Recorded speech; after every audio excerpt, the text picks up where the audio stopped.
Bapak selanjutnya dari kelompok 11, izin sharing terlebih dahulu. Ya, silakan. Sudah terlihat belum, Pak? Ya,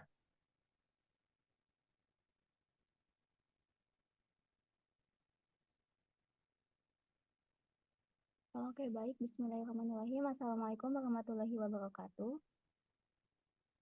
Selamat siang, Bapak dan teman-teman semuanya. Yang terhormat, Bapak Dr. Haji Dadang Rahman Munandar MPD selaku dosen pengampu mata kuliah Inovasi Pendidikan dan teman-teman semua yang saya banggakan.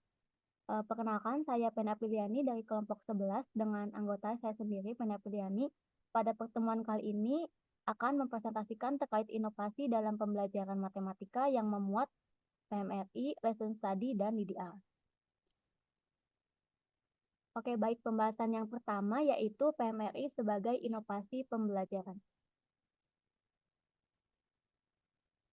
Nah, dalam PMRI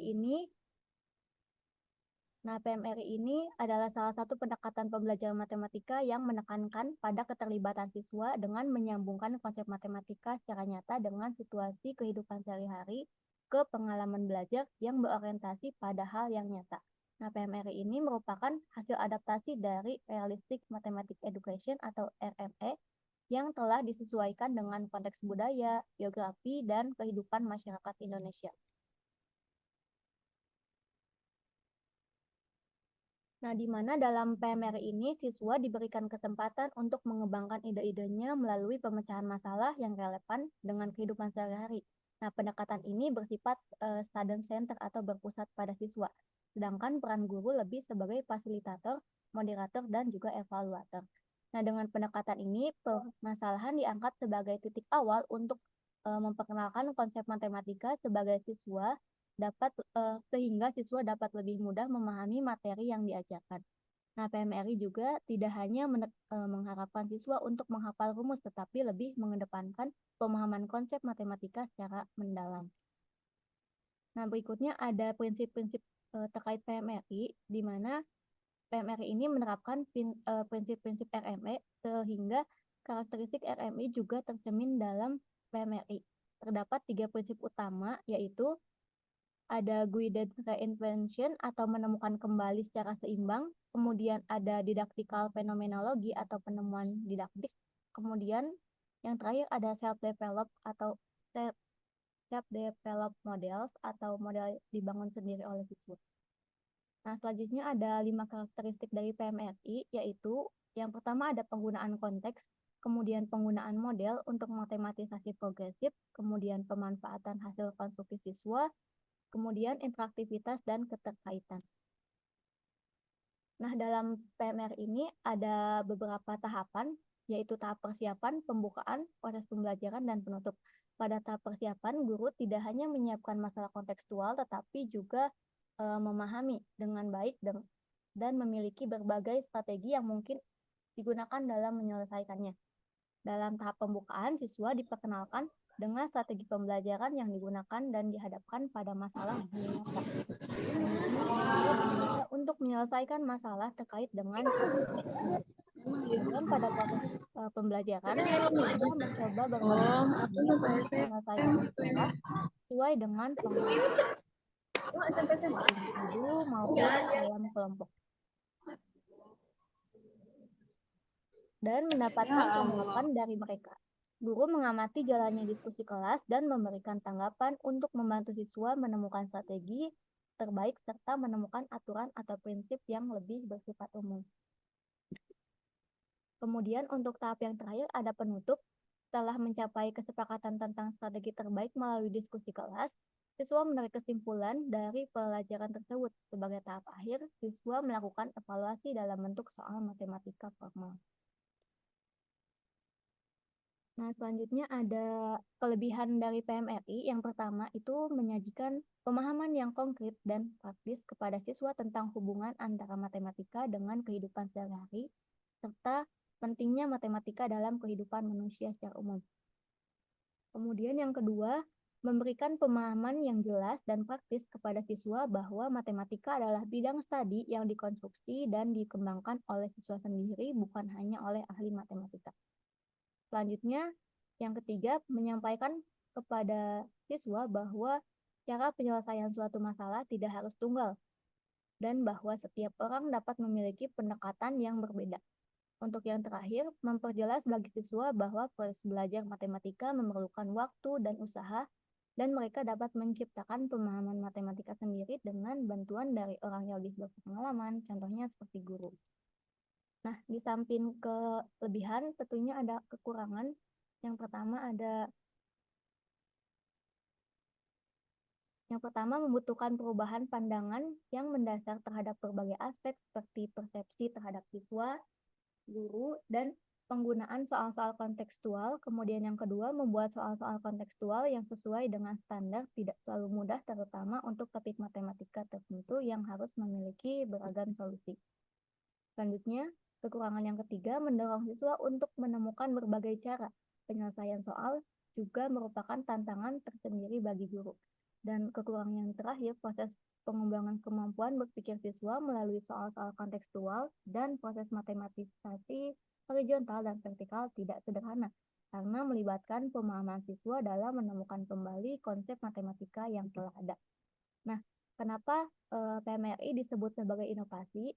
Menurut Ibrahim dalam Prabowo dan Sidi tahun 2010 menyatakan bahwa inovasi merupakan suatu ide, barang, kejadian, metode yang dirasakan atau diamati sebagai suatu hal baru bagi individu ataupun kelompok. Nah, baik itu berupa hasil invensi atau penemuan yang benar-benar baru ataupun hasil discovery atau penemuan sesuatu yang sebenarnya benda atau hal yang ditemukan itu sudah ada tetapi belum diketahui untuk mencapai tujuan tertentu atau memecahkan suatu masalah. Nah, dari definisi tersebut dapat diidentifikasi bahwa suatu inovasi dapat mempunyai dimensi-dimensi seperti sesuatu yang real atau nyata maupun abstrak, adanya unsur kebaruan atau novelty, berupa penemuan melalui invensi atau discovery, dan adanya tujuan. Nah, sebagai suatu inovasi, PMRI memenuhi keempat unsur yang disebutkan tersebut. Untuk pembahasan selanjutnya mengenai lesson study sebagai inovasi pembelajaran matematika. Nah, lesson study itu adalah salah satu bentuk pembinaan profesionalisme guru yang melibatkan kolaborasi antara guru dalam perencanaan dan pelaksanaan pembelajaran, serta pengkajian berkelanjutan melalui observasi dan refleksi.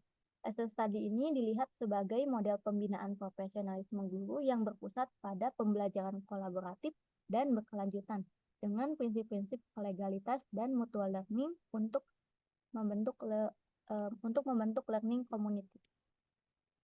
Adapun tujuan dari lesson study ini, yang pertama mendapatkan pemahaman yang lebih mendalam mengenai proses pembelajaran, termasuk bagaimana siswa belajar dan bagaimana guru memberikan pengajaran. Kemudian, menghasilkan temuan-temuan yang bermanfaat bagi guru lain untuk meningkatkan kualitas pembelajaran. Yang ketiga, meningkatkan pembelajaran secara terencana melalui proses penelitian dan pengkajian dilakukan secara kolaboratif. Dan yang terakhir, membangun pengetahuan pedagogis dengan memanfaatkan pengetahuan dan pengalaman dari guru lain untuk meningkatkan kualitas pengajaran. Nah, adapun jenis-jenis lesson study itu ada dua. Yang pertama ada lesson study berbasis sekolah, kemudian yang kedua ada lesson study berbasis MGMP atau musyawarah guru mata pelajaran. Untuk tahapan lesson study sendiri itu ada 3 tahapan. Yang pertama plan atau merencanakan, yang kedua ada do atau melaksanakan, dan yang ketiga ada see atau merefleksi. Untuk lesson study ini juga mempunyai kelebihan dan juga kekurangan. Untuk kelebihannya, mengurangi keterasingan guru dari komunitasnya, khususnya dalam konteks pembelajaran. Kemudian meningkatkan akuntabilitas kinerja guru, membantu guru untuk mengobservasi dan mengevaluasi praktik pembelajaran mereka sendiri. Kemudian memperdalam pemahaman guru tentang materi pembelajaran, capaian, dan urutan materi dalam kurikulum. Kemudian yang terakhir, membantu guru untuk fokus dalam semua aktivitas belajar siswa. Untuk kekurangannya, lesson study ini belum terfokus pada pemecahan masalah pembelajaran, kelemahan dalam observasi dan refleksi. Kemudian banyaknya pembicaraan antara observer yang dapat mengganggu konsentrasi siswa. Yang terakhir, keterbatasan kemampuan dan keterampilan observer dalam mengamati aspek-aspek pada aktivitas belajar siswa. Nah, di sini untuk selanjutnya, mengapa lesson study disebut sebagai inovasi?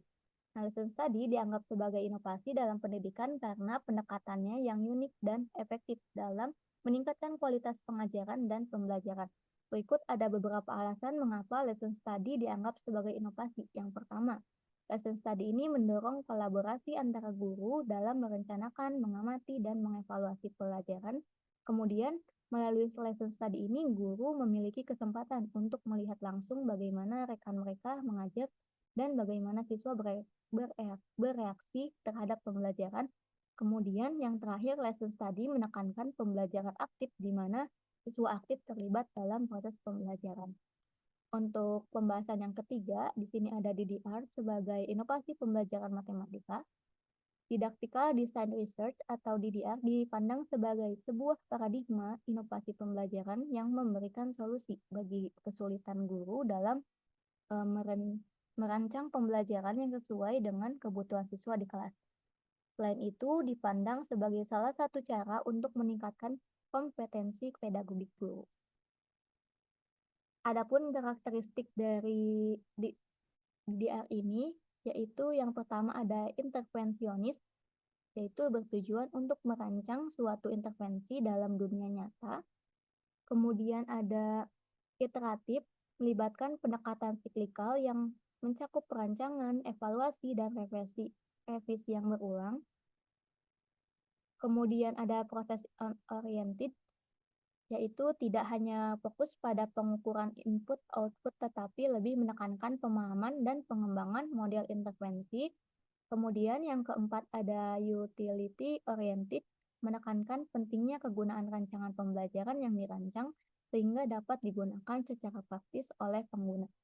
Kemudian karakteristik yang kelima yaitu teori oriented, di mana rancangan dibangun berdasarkan proposisi teoritis yang kemudian diuji di lapangan untuk memberikan kontribusi pada teori.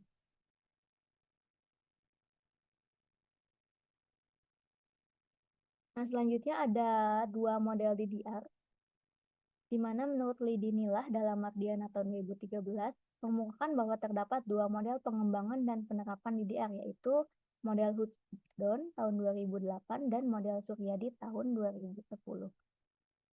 Untuk DDR sendiri juga mempunyai kelebihan dan juga kekurangan. Untuk kelebihannya terdapat perubahan sistem keyakinan yang dapat membawa inovasi dalam pendekatan pembelajaran.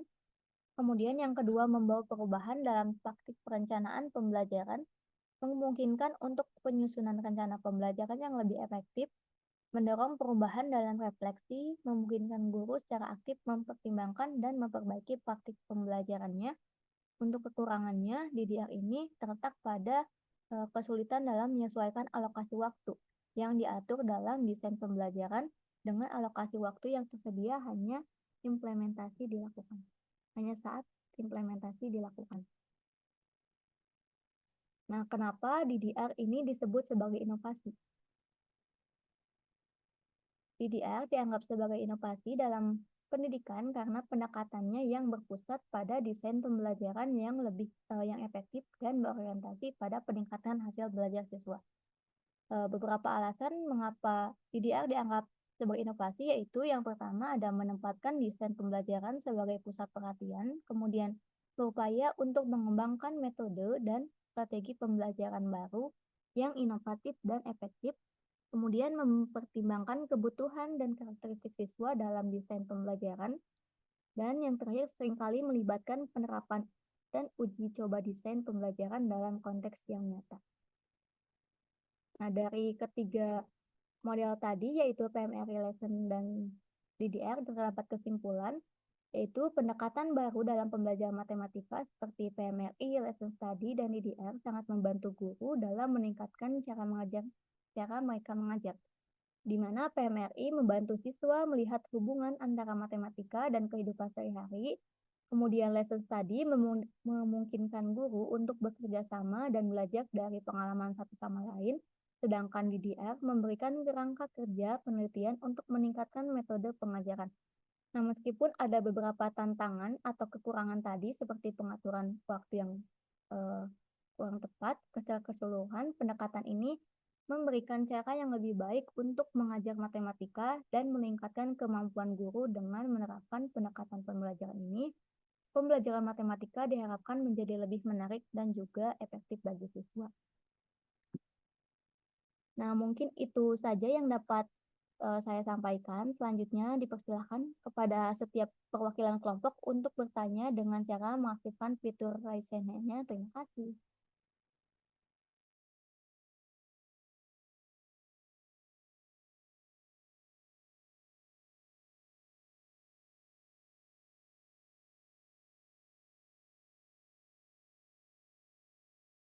Silakan mulai pertanyaan.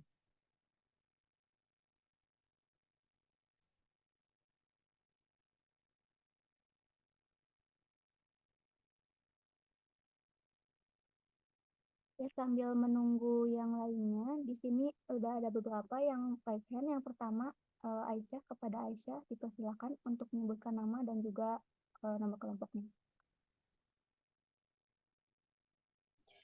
Baik, terima kasih kepada moderator.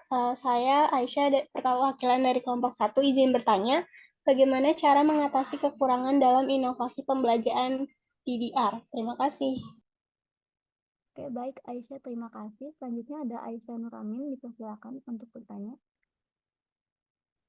Iya, terima kasih moderator. Saya Aisyah Nuramin dari kelompok 6, izin bertanya.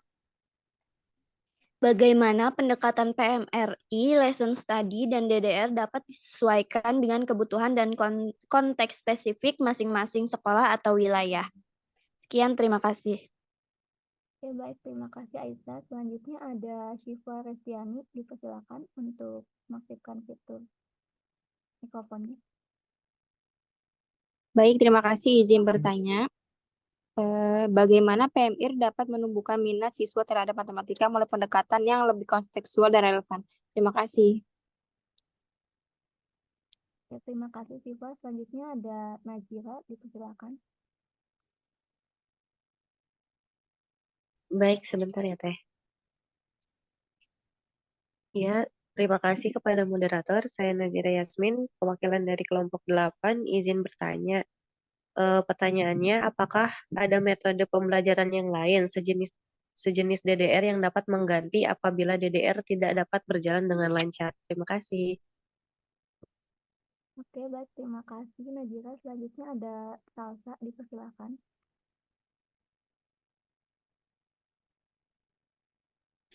Baik, terima kasih kepada moderator. Saya Salsabila, perwakilan dari kelompok 10, izin bertanya. eh, Apa yang nantinya jadi kendala jika seorang pendidik itu menerapkan lisan study dalam proses pembelajaran? Terima kasih. Baik, Teh Salsa. Selanjutnya ada Teh Desi, silakan.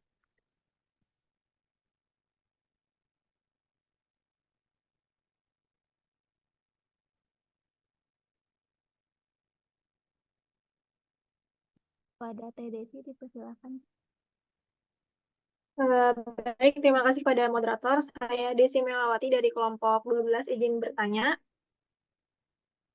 Bagaimana sih kita dapat mengintegrasikan teknologi dalam pendekatan PMRI untuk meningkatkan keterlibatan siswa? Terima kasih. Oke, baik Teh Desi. Terima kasih. Selanjutnya ada Teh Ara, dipersilakan.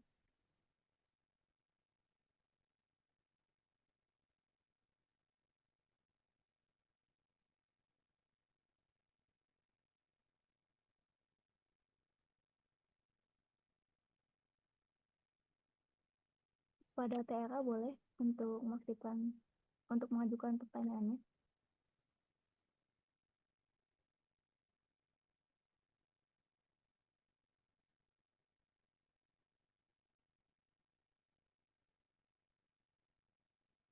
Mungkin dilanjut untuk ke Teh Christine terlebih dahulu. Silakan Teh. Baik, Teh, terima kasih. Saya Christine Natalia, perwakilan dari kelompok 5, izin bertanya. bagaimana pendekatan didaktikal desain research membantu kita memahami proses pembelajaran secara lebih mendalam. Terima kasih.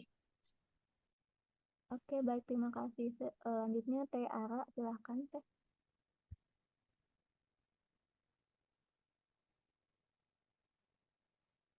Baik, sebelumnya terima kasih.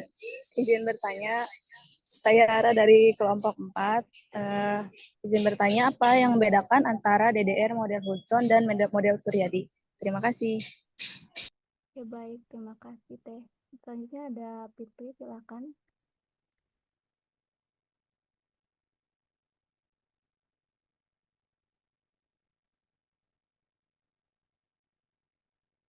Kepada Teh Fitri dipersilakan untuk menyampaikan pertanyaannya. Baik, terima kasih Teh. Perkenalkan saya Fitrina Arilhan, perwakilan dari kelompok 7. Izin bertanya, jelaskan tahapan-tahapan pada pembelajaran matematika DDR dan menurut kelompok 11, di mana letak tahapan tersulit untuk mengalokasikan waktu pada pengimplementasiannya. Terima kasih Teh. Oke, baik. Mungkin semua perwakilan kelompok sudah menyampaikan pertanyaannya. Izinkan kelompok 11 untuk mencari jawabannya terlebih dahulu. Mungkin untuk selanjutnya dilanjutkan terlebih dahulu pada presentasi kelompok 12. Terima kasih.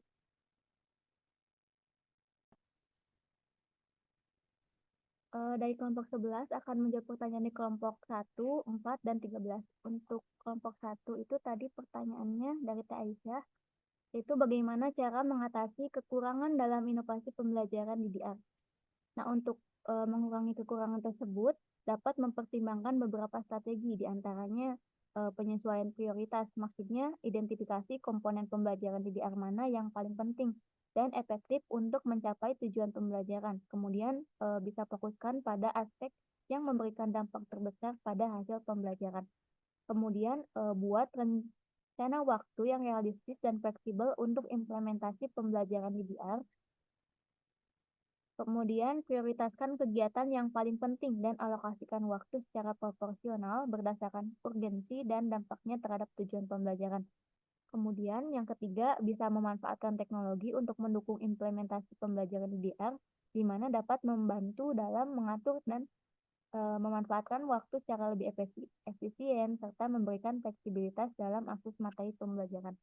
Kemudian yang terakhir, lakukan evaluasi berkala terhadap implementasi pembelajaran DDR untuk mengidentifikasi hambatan dan kesempatan perbaikan. Kemudian sesuaikan desain pembelajaran dan alokasi waktu berdasarkan hasil evaluasi tersebut. Kemudian untuk pertanyaan dari kelompok 4 tadi dari Tiara, pertanyaannya itu apa yang membedakan antara model DDR Hudson dan model Suryadi? Untuk model DDR yang dikembangkan oleh Hudson tahun 2008 itu lebih menekankan pada pengembangan didaktis. Pada proses penyusunan desain pembelajaran, guru harus berfokus pada hubungan siswa dengan bahan ajar. Di mana proses desain didaktis Hudson ini meliputi beberapa tahap, yaitu tahap analisis, perancangan, pengembangan, interaksi, dan evaluasi. Sedangkan model DDR yang dikembangkan oleh Suryadi tahun 2010 itu lebih menekankan pada analisis metapedadidaktik yang yakni kemampuan guru dalam menganalisis hubungan antara guru dengan siswa, guru dengan materi, dan siswa dengan materi. Sedemikian sehingga dapat menghasilkan suatu desain didaktis. Kemudian untuk pertanyaan dari kelompok 13 dari Teh Intan, pertanyaannya, apa perbedaan utama antara PMRI dengan pendekatan pembelajaran matematika konvensional? Perbedaan utamanya, PMRI menekankan pendekatan konstruktivis di mana siswa aktif terlibat dalam membangun pemahaman matematika mereka sendiri melalui eksplorasi dan diskusi, sementara pendekatan konvensional seringkali lebih terpusat pada guru sebagai sumber pengetahuan utama dan siswa sebagai penerima informasi. Kemudian PMRI juga menggunakan konteks nyata atau masalah dunia nyata sebagai dasar untuk pembelajaran matematika, di mana ini membantu siswa melihat relevansi matematika dalam kehidupan sehari-hari. Sedangkan pada pendekatan konvensional seringkali menggunakan contoh-contoh matematika yang terisolasi dari kehidupan nyata. Kemudian Selanjutnya, PMRI menekankan pemahaman konseptual yang mendalam daripada sekedar menghafal fakta atau prosedur matematika, di mana siswa ini didorong untuk memahami konsep-konsep matematika secara lebih mendalam. Kemudian, untuk pendekatan konvensional, mungkin lebih terfokus pada penguasaan prosedur komputasi. Mungkin dari kelompok 11 itu saja, Pak. Mungkin bisa Ya. dilanjut ke kelompok 12. 12 belum ya?